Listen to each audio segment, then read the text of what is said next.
What happens when Hollywood legend Sylvester Stallone sits down for what should be a routine promotional interview, only to find himself under attack from a host who seems determined to tear him down? What you're about to witness is one of the most shocking live television moments ever captured, where a beloved action star reaches his breaking point and unleashes decades of frustration in front of millions of viewers. Before we dive into this incredible story, make sure to hit that subscribe button and let me know in the comments what you think really triggered this explosive confrontation. The morning started like any other at the View Studios in Manhattan. Sylvester Stallone had arrived early, his usual professional demeanor intact as he prepared for what his publicist had assured him would be a friendly chat about his latest project. The 70-something-year-old actor, still maintaining the physique that made him famous, sat in the green makeup chair as assistants buzzed around him, touching up his appearance for the cameras. "Mr. Stallone, we're so excited to have you on the show today," chirped one of the production assistants. "The ladies are really looking forward to talking with you about your new film and your incredible career." Stallone nodded politely, his gravelly voice barely audible as he responded, "Yeah, should be good. Always happy to talk about the work." But as the minutes ticked by and showtime approached, there was an energy in the air that felt different. Joy Behar had been particularly animated during the pre-show meeting, making comments to her co-hosts that seemed loaded with an edge that hadn't been there for other guests that week. "I've got some real questions for Rocky today," she had said with a smirk that her colleagues couldn't quite read. "It's time someone asked the tough stuff instead of just letting these guys coast on their old movies." When the cameras started rolling and the familiar View theme music filled the studio, everything appeared normal. The co-hosts took their positions around the iconic table, with Joy Behar settling into her spot with what looked like a folder full of notes, far more preparation than she usually brought to celebrity interviews. "Welcome back to The View," Joy announced to the cameras, her television smile perfectly in place.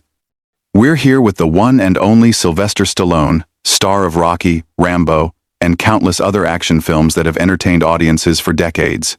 Sly, welcome to the show." Stallone leaned forward slightly, his hands clasped in front of him on the table. "Thanks for having me, Joy. Great to be here with all you ladies. So let's talk about your new project," Joy began, but there was something in her tone that the other hosts immediately picked up on. It wasn't the warm, conversational approach she typically used with guests. "You're still making action movies at your age. Don't you think it's time to maybe step aside and let younger actors take over these roles?" The question hit the table like a cold splash of water. Even Whoopi Goldberg shifted uncomfortably in her chair, while Sarah Haynes shot a quick glance at the producers off camera. This wasn't the line of questioning they had discussed in the pre-show meeting. Stallone's expression remained composed, but those who knew him well could see the slight tightening around his eyes. "Well, Joy, I think as long as audiences want to see the stories and I'm physically capable of telling them, age is just a number. I mean, Clint Eastwood was still making westerns well into his 80s. But Clint Eastwood is Clint Eastwood," Joy fired back, her voice taking on a sharper edge. "And let's be honest, your recent films haven't exactly been setting the box office on fire. Isn't this more about ego than actual audience demand?" The studio audience, which had been warmly applauding just moments before, fell into an uncomfortable silence. Stallone's jaw tensed slightly, but he maintained his professional composure. "I think the numbers speak for themselves," he replied evenly. "The Expendables franchise has been successful. Creed revitalized Rocky for a new generation, and people still connect with these characters. I'm not making movies for ego. I'm making them because there are stories worth telling." Joy wasn't backing down. She flipped through her notes dramatically, as if she had been preparing for this moment for weeks. "Speaking of Creed, wasn't that really Michael B. Jordan's movie? I mean, you were basically just there for nostalgia value, right? Playing the same character you created 40 years ago?" "Joy," Whoopi interjected gently, clearly trying to steer the conversation back to safer ground. "I think what we're all curious about is how Sly keeps himself in such incredible shape for these demanding roles." But Joy wasn't interested in changing direction. She had locked onto her target, and something in her demeanor suggested this had become personal, though no one in the studio could understand why. "No, I want to hear his thoughts on this," Joy continued, completely ignoring Whoopi's attempted intervention. "Because it seems to me like Hollywood has this problem with aging male stars who just can't accept that their time has passed. They keep coming back to the same well over and over again instead of making room for fresh talent. Stallone's hands, still clasped on the table, tightened slightly. His voice remained controlled, but there was a new quality to it that regular viewers of The View had never heard before. Joy, I'm not sure what you're getting at here, but I've spent 5 decades building characters that mean something to people. Rocky Balboa isn't just a movie character to a lot of folks. He's a symbol of perseverance and fighting against the odds. If that resonates with audiences, then I don't see why I should apologize for continuing to tell those stories. But isn't it really about the money? Joy pressed on, seemingly oblivious to the growing tension around the table. I mean, these franchises are cash cows, and you're just milking them for every dollar you can get, regardless of whether the stories are actually worth telling anymore. The other co-hosts were now exchanging worried glances. This was not the direction anyone had expected the interview to take, and the production staff behind the cameras were clearly scrambling to figure out how to handle what was rapidly becoming a hostile interrogation rather than a promotional interview. Stallone took a deep breath, his decades of media training kicking in as he tried to navigate what had become an increasingly uncomfortable situation. Look, Joy, I understand that everyone's entitled to their opinion about movies and careers and all of that, but I think you might be underestimating what these characters mean to people and why they continue to connect with audiences across generations. Do they, though? Joy shot back immediately. Or is it just Hollywood's old boys club protecting each other in green lighting projects because of who you know rather than the quality of the material? The accusation hung in the air like a toxic cloud. Stallone's expression changed noticeably. For the first time since the interview began, the professional mask slipped just slightly, revealing a flash of something much deeper and more intense. Excuse me? Stallone's voice dropped to a lower register, the kind of tone that had made him famous for playing tough guys who didn't back down from a fight. What exactly are you implying, Joy? Joy seemed to sense she had struck a nerve, and instead of pulling back, she leaned forward with what could only be described as predatory satisfaction. I'm not implying anything, Sly. I'm saying it outright. Hollywood is a business built on relationships and favors. And actors like you have been benefiting from that system for decades, while newer, more diverse talent gets pushed aside. The other hosts were now visibly uncomfortable. Sarah Haynes was staring down at her notes, clearly wishing she could disappear, while Alyssa Farah Griffin kept glancing toward the producers with an expression that screamed for help. Even the usually unflappable Whoopi Goldberg looked like she wanted to crawl under the table. Joy, maybe we should move on to talking about Sly's philanthropy work, Whoopi suggested, her voice carrying a warning tone that Joy seemed determined to ignore. No, I think this is important, Joy continued, her voice rising slightly. We talk all the time on this show about representation and giving opportunities to underrepresented groups, but then we celebrate actors who keep taking up space that could go to someone else. Stallone's eyes narrowed, and for a moment, the cameras caught something that viewers would replay countless times in the coming weeks.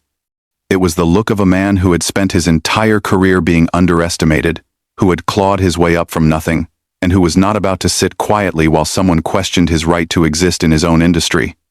Let me tell you something, Joy, Stallone began, his voice steady but carrying an undercurrent of barely controlled intensity.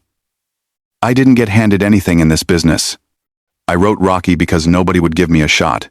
I sold my dog to pay rent while I was trying to get that script made. When the studios wanted to buy it, they wanted to cast somebody else, somebody more established, somebody who fit their idea of what a leading man should look like. But that was 50 years ago, Joy interrupted, seemingly unable to read the warning signs that were obvious to everyone else in the room. What have you done lately besides recycle the same character over and over? The studio audience was dead silent now. Even the camera operators seemed to be holding their breath, sensing that they were witnessing something that would be talked about for years to come. Stallone's hands unclenched from the table, and he leaned back in his chair, his posture changing from defensive to something much more dangerous. What have I done lately? I've created opportunities for dozens of actors through the Expendables franchise. I've mentored young directors and writers. I've used my platform to tell stories about working-class heroes and underdogs who refuse to give up. All starring you, of course. Joy shot back with a laugh that sounded more like a bark. How convenient that all these opportunities for others just happen to revolve around keeping Sylvester Stallone in the spotlight. That was the moment. Anyone watching could see it in Stallone's face. The exact instant when decades of frustration and a lifetime of fighting for respect crystallized into something explosive. His voice, when he spoke again, was quiet but filled with a fury that made the entire studio feel smaller. You know what, Joy? I've been sitting here trying to be polite, trying to play the game. But I think you've got some kind of personal problem with me that has nothing to do with movies or representation or any of the high-minded principles you're pretending to care about. Joy's eyes widened slightly, clearly not expecting Stallone to push back so directly. I don't have a personal problem with you. I'm just asking the questions that need to be asked. No, Stallone said, his voice growing stronger. You're not asking questions, you're making accusations. You're sitting there acting like I'm some kind of relic who should just disappear so you can feel better about whatever agenda you're pushing this week. I don't have an agenda, Joy protested, but her voice had lost some of its earlier confidence. Really? Stallone leaned forward again, his intense stare fixed directly on Joy. Because from where I'm sitting, it sounds like you've got a problem with successful people who came from nothing and built something lasting.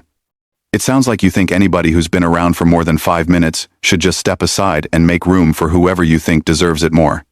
The tension in the studio was now so thick it was practically visible. The other co-hosts had given up any pretense of participating in the conversation and were simply watching in stunned silence as two strong personalities collided in real time. That's not what I said, Joy replied, but her voice was defensive now, lacking the aggressive confidence she had displayed just minutes earlier. It's exactly what you said, Stallone fired back. You question my right to make movies. You question my motives. You suggested I'm somehow taking opportunities away from other people by continuing to work in an industry I helped build. And you did it all with this smug attitude like you're some kind of moral authority on who deserves success and who doesn't. Joy tried to regain control of the conversation, straightening in her chair and attempting to return to her earlier confrontational tone.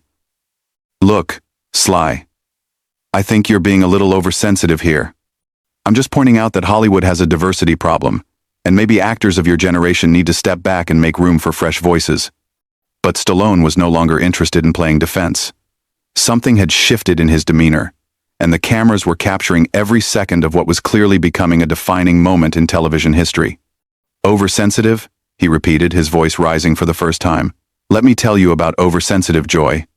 Oversensitive is when someone uses a television platform to attack a guest who came here to talk about their work and instead gets ambushed with personal attacks disguised as social commentary.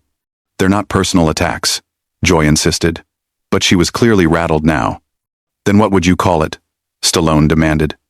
Because you've spent the last 10 minutes telling me I'm too old, I'm greedy, I'm taking opportunities away from more deserving people, and I'm part of some systemic problem in Hollywood. If that's not personal, then I'd hate to see what you consider crossing the line. The studio audience was completely silent, mesmerized by what they were witnessing. This wasn't the usual celebrity interview where everyone smiled and promoted their latest project. This was raw, unfiltered confrontation between two people who clearly had very different views of the world. Joy seemed to realize that she had pushed too far. But instead of backing down, she doubled down with an approach that would prove to be a massive miscalculation. Look, Sly, Joy said with a dismissive wave of her hand. Maybe this is just what happens when people get older and more sensitive. You can't handle a little criticism like you used to. Maybe that's another sign that it's time to step back. The words hit the studio like a lightning strike. The other co-hosts actually recoiled in their chairs, and even the camera operators seemed to take a step back. Joy had just crossed a line that everyone in the room knew would have consequences. Stallone went completely still for a moment, his face cycling through a range of emotions that decades of acting experience couldn't mask. When he finally spoke, his voice was deadly quiet. Did you just call me old and weak on national television? Joy, perhaps realizing she had gone too far but unable to find a graceful way out, attempted a laugh that came out hollow and forced. I'm just saying that maybe you're not taking constructive criticism as well as you used to. That was it. The dam burst. Stallone erupted from his chair with a speed that belied his years, his hands slamming down on the table with a sound that echoed through the studio like a gunshot. His voice, when it came, was the roar of someone who had finally reached his breaking point. Constructive criticism? Are you kidding me right now?